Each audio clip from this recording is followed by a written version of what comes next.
4월 4일 사순 제5주간 월요일 본기도. 하느님, 헤아릴 수 없는 은총으로 온갖 복을 내려주시니 저희가 옛 생활을 버리고 새 생활을 시작하여 하늘나라의 영광을 누릴 수 있게 하소서. 성부와 성령과 말씀의 초대.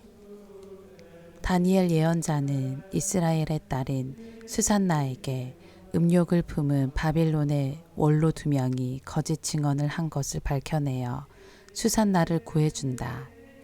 예수님께서는 당신은 세상의 빛이며 당신을 따르는 이들은 생명의 빛을 얻을 것이라고 하신다. 제1독서. 아무것도 하지 않았는데 저는 이제 죽게 되었습니다. 다니엘 예언서의 말씀입니다. 그 무렵 바빌론에 요아킴이라고 하는 사람이 살고 있었다. 그는 수산나라고 하는 hilkiah의 딸을 아내로 맞아들였는데 수산나는 매우 아름답기도 하거니와 주님을 경외하는 여인이었다. 수산나의 부모는 의로운 이들로서 그 딸을 모세의 율법에 따라 교육시켰다. 한편 요나킴은 아주 부유한 사람으로서 넓은 정원이 그의 집에 맞붙어 있었다. 그는 누구보다도 큰 존경을 받았기 때문에 유다인들이 늘 그를 찾아오곤 하였다. 그런데 그 해에 어떤 2 원로가 백성 가운데에서 재판관으로 임명되었다. 바로 그들을 두고 주님께서 이렇게 말씀하신 적이 있다. 바빌론에서 백성의 지도자로 여겨지는 재판관인 원로들에게서 죄악이 나왔다. 그들이 줄곧 요아킴의 집에 있었으므로 소송거리가 있는 이들은 모두 그리로 그들을 찾아갔다. 한낮에 사람들이 떠나고 나면 수산나는 남편의 정원에 들어가 거닐곤 하였다. 그렇게 그곳에 들어가 거니는 수산나를 매일 눈여겨본 그 2 원로는 수산나에게 음욕을 품게 되었다. 그들은 양심을 억누르고 하늘을 보지 않으려고 눈을 돌린 채 의로운 판결조차 생각하지 않았다. 그들이 알맞은 날을 엿보고 있을 때 수산나가 여느 때와 마찬가지로 하녀 2만 데리고 정원으로 들어갔다. 그리고 날이 무더웠으므로 그곳에서 목욕을 하려고 하였다.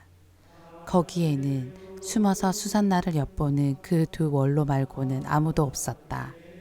수산나는 하녀들에게 내가 목욕을 하게 올리브 기름과 물분을 가져오고 정원 문들을 닫아 걸어라 하고 말하였다. 하녀들이 나가자마자 2 원로는 일어나서 수산나에게 달려가 말하였다. 자, 정원 문들은 잠겼고 우리를 보는 이는 아무도 없소. 우리는 당신을 간절히 원하오. 그러니 우리 뜻을 받아들여 우리와 함께 잡시다. 그러지 않으면 어떤 젊은이가 당신과 함께 있었고 바로 그 때문에 당신의 하녀들을 내보냈다고 증언하겠소.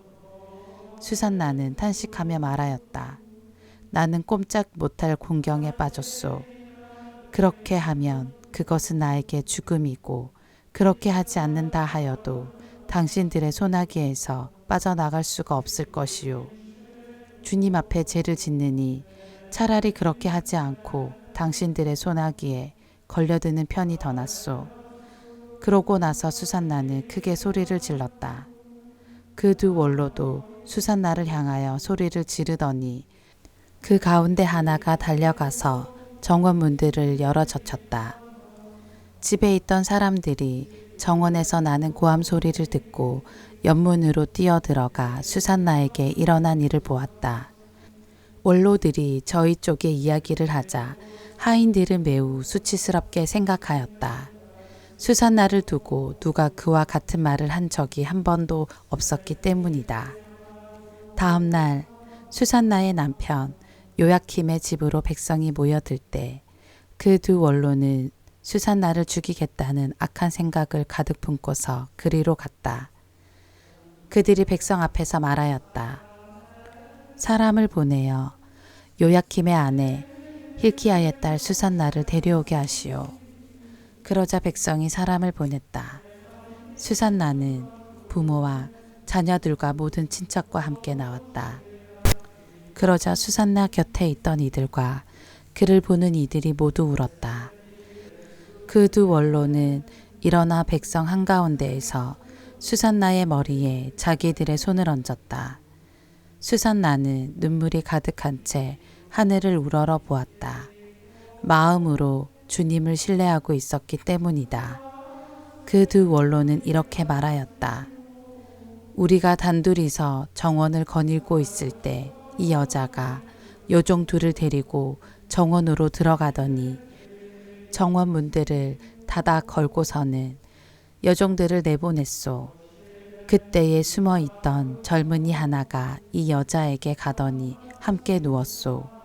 정원 구석에 있던 우리는 그 죄악이 벌어지는 것을 보고서 그들에게 달려갔소. 그리고 둘이서 정을 통하는 것을 보기는 하였지만 그자가 우리보다 힘이 세어 붙잡을 수는 없었소. 그래서 그자는 문을 열고 달아나 버렸소.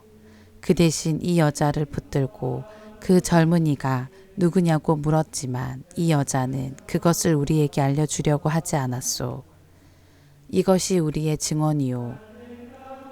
그들이 백성의 원로이며 재판관이었기 때문에 회중은 그들을 믿고 수산나에게 사형을 선고하였다. 그때에 수산나가 크게 소리 지르며 말하였다. 아, 영원하신 하느님, 당신께서는 감추어진 것을 아시고 무슨 일이든 일어나기 전에 미리 다 아십니다. 또한 당신께서는 이 자들이 저에 관하여 거짓된 증언을 하였음도 알고 계십니다. 이 자들이 저를 해치려고 악의로 꾸며낸 것들을 하나도 하지 않았는데 저는 이제 죽게 되었습니다. 주님께서 수산나의 목소리를 들으셨다.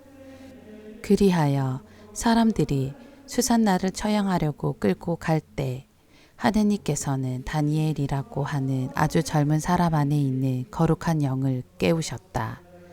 그러자 다니엘이 나는 이 여인의 죽음에 책임이 없습니다 하고 큰 소리로 외쳤다. 온 백성이 그에게 돌아서서 그대가 한 말은 무슨 소리요 하고 물었다. 다니엘은 그들 한가운데에 서서 말하였다. 이스라엘 자손 여러분, 여러분은 어찌 그토록 어리석습니까? 신문을 해보지도 않고 사실을 알아보지도 않고 어찌 이스라엘의 딸에게 유죄 판결을 내릴 수가 있습니까? 법정으로 돌아가십시오. 이 자들은 수산나에 관하여 거짓 증언을 하였습니다. 온 백성은 서둘러 돌아갔다. 그러자 다른 원로들이 그에게 말하였다. 자, 하느님께서 그대에게 원로 지위를 주셨으니 우리 가운데에 앉아서 설명해 보게. 다니엘이 저들을 서로 멀리 떼어 놓으십시오. 제가 신문을 하겠습니다. 하고 말하였다. 사람들이 그들을 따로 떼어놓자 다니엘이 그들 가운데 한 사람을 불러 말하였다. 악한 세월 속에 나이만 먹은 당신, 이제 지난 날에 저지른 당신의 죄들이 드러났소. 주님께서 죄 없는 이와 의로운 이를 죽여서는 안 된다고 말씀하셨는데도 당신은 죄 없는 이들에게 유죄 판결을 내리고 죄 있는 자들을 놓아주어 불의한 재판을 하였소. 자, 당신이 참으로 이 여인을 보았다면 그 둘이 어떤 나무 아래에서 관계하는 것을 보았는지 말해보시오. 그자가 유황나무 아래요 하고 대답하였다. 그러자 다니엘이 말하였다. 진정 당신은 자기 머리를 내놓고 거짓말을 하였소. 하느님의 천사가 이미 하느님에게서 판결을 받아왔소. 그리고 이제 당신을 돌로 베어 버릴 것이오. 다니엘은 그 사람을 물러가게 하고 나서 다른 사람을 데려오라고 분부하였다. 그리고 그자에게 말하였다. 유다가 아니라 가나안의 후손인 당신, 아름다움이 당신을 호리고 음욕이 당신 마음을 삐뚤어지게 하였소. 당신들은 이스라엘의 딸들을 그런 식으로 다루어 왔소.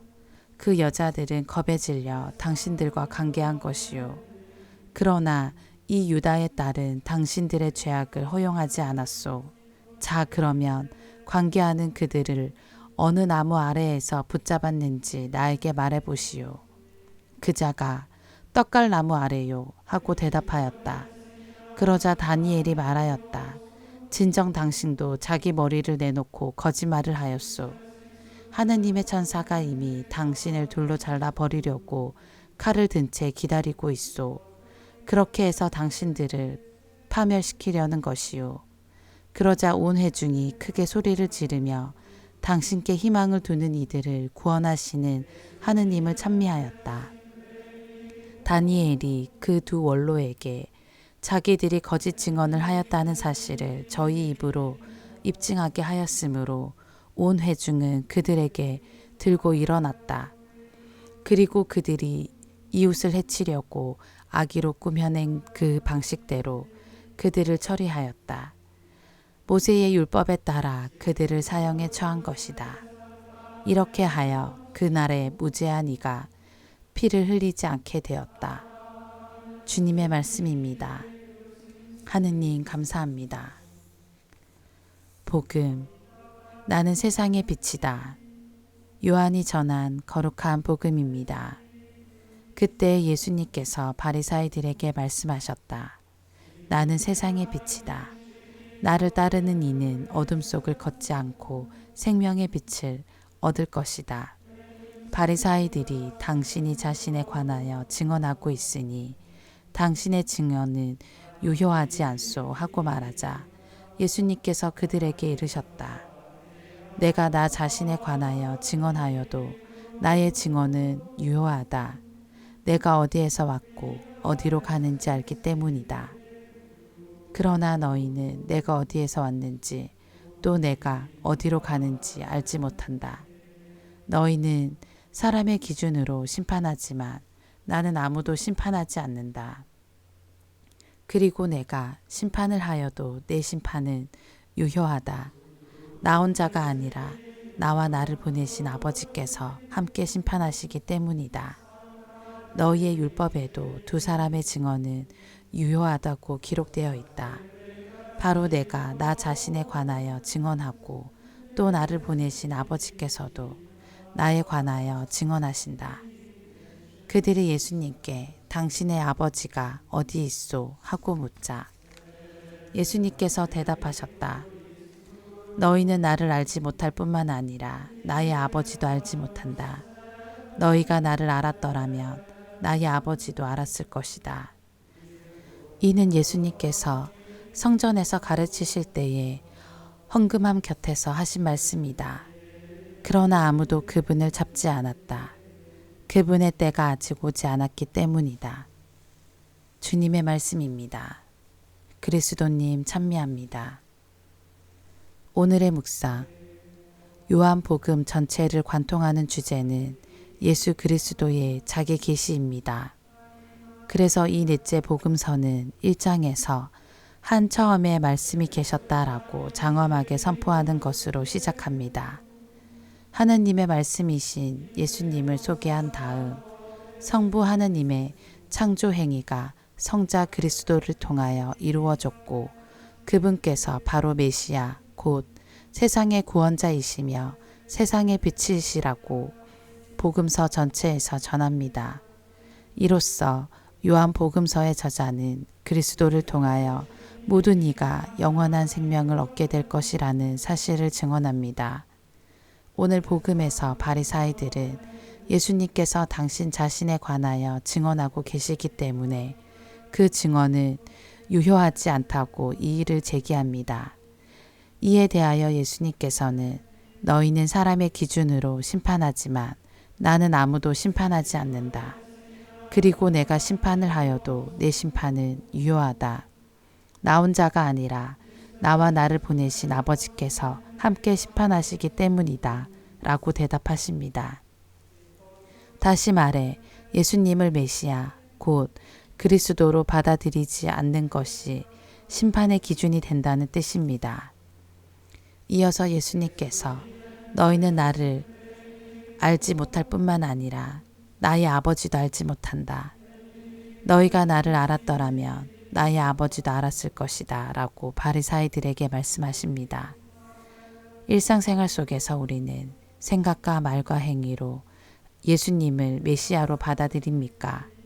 그분께서 세상의 구원자이시며 세상의 빛이시라고 고백하며 증언합니까? 인간적 두려움, 근심과 걱정 앞에 또는 상대적 박탈감이라는 벼랑 끝에 서서 과연 우리 신앙인들은 주님 안에서 영원한 생명을 얻게 될 것이라는 희망으로 하루하루를 살아가고 있는지요? 아멘.